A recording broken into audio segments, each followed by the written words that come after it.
outside Kenya. But look, electricity and LPG demand in Kenya has hit a new high. This is according to the Energy and Petroleum Statistics report released earlier today in Nairobi. Now, during the release, the Energy and Petroleum Regulatory Authority Director General Daniel Kipto noted that electricity generation increased by 6.13%, with more people connected to the grid as electricity's peak demand hit 2,288 megawatts per hour as at December 2024. KTN's Esther Diana with more details. While local demand for petroleum products increased in the review period, electricity access expanded with 194,000 new connections, bringing the total grid-connected customers to 9.9 million.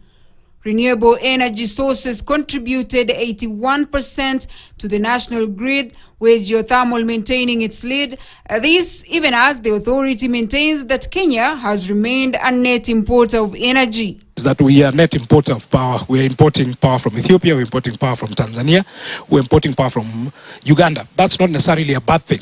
In the electricity sector, we've experienced a very positive growth of 6.13% in power generation as compared to the first half of the previous financial year.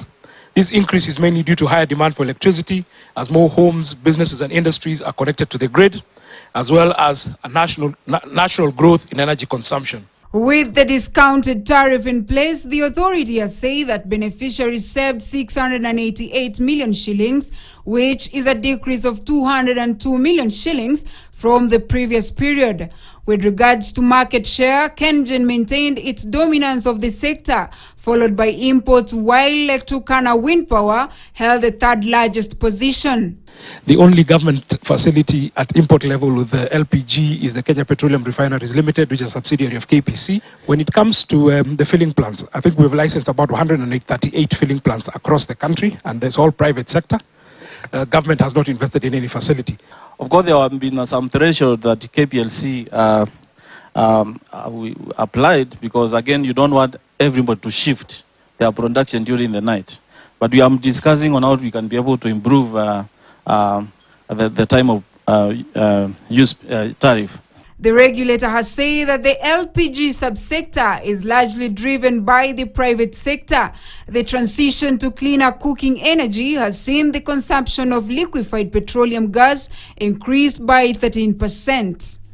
The report has shown that the consumption of liquefied petroleum gas peaked between July and December 2024. Now the authority is projecting that this is likely to go up to 414,000 tons as the government plans to reduce consumption of charcoal in low-income households. Reporting for KTN, I am Esther Diana in Nairobi. Now finally, key players in the travel and fintech sectors have